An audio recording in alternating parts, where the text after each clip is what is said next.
Tere päevast, kallid kaasteelised! Täna võtaks üle ühe huvitava teema ja täna räägiks siis haridussüsteemist 2 sõnaga ja sellest, milles seal probleemid on. Ja aluseks võtan Markuse evangeeliumist salmid 7-12. Rentnikud aga rääkisid omavahel, tema ongi see pärija, läki tapama ära ja pärand saab meile. Nad võtsid ta kinni, tapsid ära, viskasid viinamalt alla. Mida teeb viinamaa isand? Ta tuleb, hukkab need rentnikud ja annab viinamaa teiste kätte. Kas te pole lugenud kirja kohta? Kivi, mille ehitajad tunnistasid kõlbmatuks ja sama saanud nurgakiviks, see tuli issandalt imeasi tema meie silmis. Ja nad otsisid võimalust teda kinni võtta, nad kartsid rahva hulka.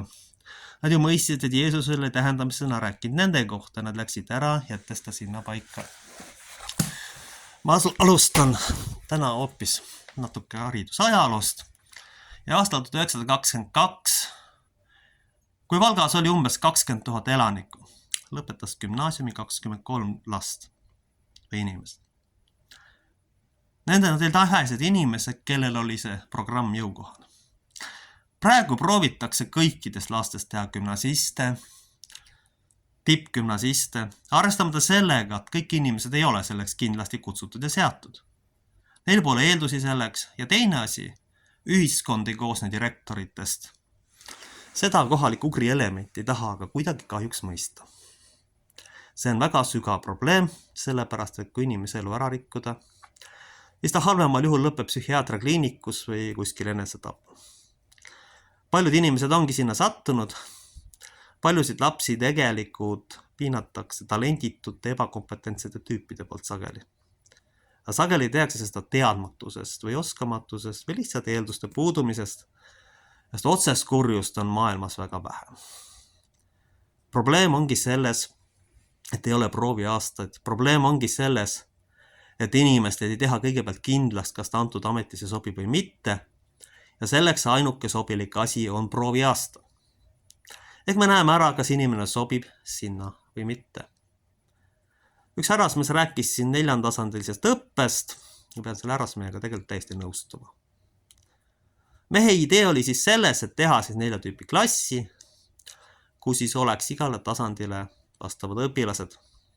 Iseenesest oleks see väga-väga pikk samm edasi praegusest koolisüsteemist, sellepärast, et sinna satuksid 1-tasandiliste võimetega lapsed ja õppesüsteem muutuks 10 korda efektiivsemaks. Tean ka seda, et seda härrasmeest on saatnud edu siiski omas koolis. Olen talle sellest väga tänulik ja siiski väga head, meest on juhtfiguur saanud. Et siis ma arvan, et ta siiski teab, mida ta teeb. See on esimene samm selles suunas. Muidugi ideaalis võiks olla muidugi absoluutselt individuaalõppe või õigemini välja selgitamine, mis on lapse talendid, et me teatud tasanditel nõuame lihtsalt elementaarteadmisi ja siis on meil aega süveneda prioriteettalendiga tegelemisse. Sedega ühiskond tegelikult, ma rõhutan veel kord, ei koosne ainult direktoritest.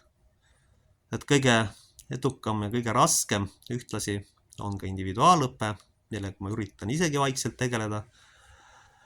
Et ikkagi ühiskonnal on vaja ehitajaid, kokkasid, kus siis tuleb kauppoodi, kes autoga sõidab, kes lund lükkab, kes maja ehitab, kes süüa teeb, kes riide tõmbleb,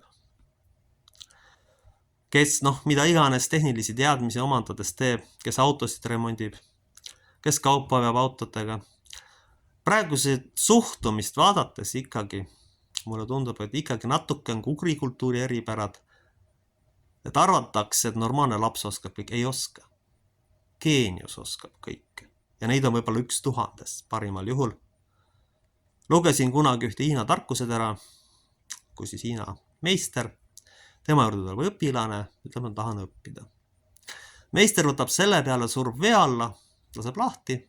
Vaata, kui sul siis on selline janu, nagu sa veale olid hingata, siis tule õppima. Aga tegelikult peakski see nii olema. Tegelikult on vaja ikkagi iga lapse jaoks teha individuaalprogramm. See tuleb kindlasti odavam, kui pärast maksta kinni kaotatud töötunde, kahju ühiskonnale, realiseerimatut potentsiaali. Võib-olla on selle tõttu kaduma läinud 4-5-kordne osa üldse eelarvest. Sest kui ühiskond on talendipõhine, on ta kõige edukam ja avab kõige rohkem oma potentsiaali. Aga praegusel juhul paljud istuvad tablettide peal, on ühiskonnast väljas, õnnetuks tehtud ja paareks tembeltud teatud tüüpide poolt. Ma räägi siin konkreetse eluala esindajatest, ma räägin ühiskonna üldisest mentaliteedist. Õpetajate hulgas on väga talendikaid ja ägedaid tüüpe, seda tuleb tunnistada. Ja neid tüüpe, keda ei taheta lihtsalt tööd ära lasta, aga tüüp lihtsalt on läbi omadega. Muidugi on kahjuks ka neid, kes alati ei saa oma tööga hakkama, aga pigem minu hinnangul on seal tegemist lihtsalt sellega, et inimene on vale koha peal. Me võime kaotada mõne suurepärase ehitaja või suurepärase ametniku lihtsalt selle tõttu, et ta ei ole ennast leidnud.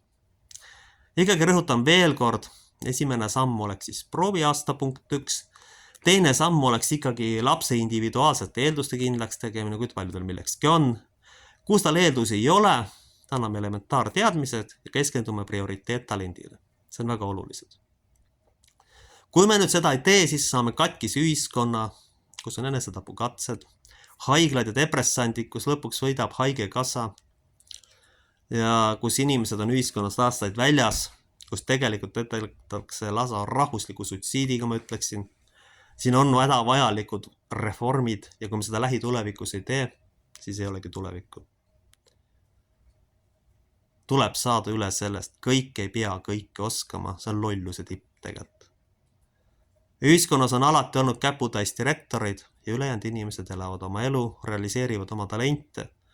Ja kui inimesed seda mõistma ei hakka, siis sellel ühiskonnal kahjuks tulevikku ei ole. Ja ma näen kahjuks seda siiski, et ka meie ühiskonnaga on siiski nii minemas. Aga esimene asi siis prooviaasta ja teine asi siis ühe härrasme pakutud 4-tasandiline süsteem. Ja veel üks asi, millest ma tahaks rääkida. Me peame taastama koolieelsed katsed, õigemini need jõuga riiklikus korras kehtestama, mitte määrama kindlaks vanust, vaid paneme teatud standardi ja kui laps need sooritab, võtame ta kooli vastu, sest vastasel korral see on üks lapse piinamine ja julm eksperiment psüühikaga. Küsimus on siis inimestes, kes seal on. Ei katsuta neid läbi, ei vaadata, võetakse kuidagi moodi sageli tutvuste kaudu tööle, küsimata üldse, kas inimene selleks sobib või ei sobi. See ongi olukord, millesse ma olen jõudnud. Nüüd tuleb siis inimestel läbi katsuda, vaadata, mida teha. Sest igas süsteemis on võimalik olla inimlik. Igas süsteemis on võimalik teha kompromisse, kui ikka vähegi tahta.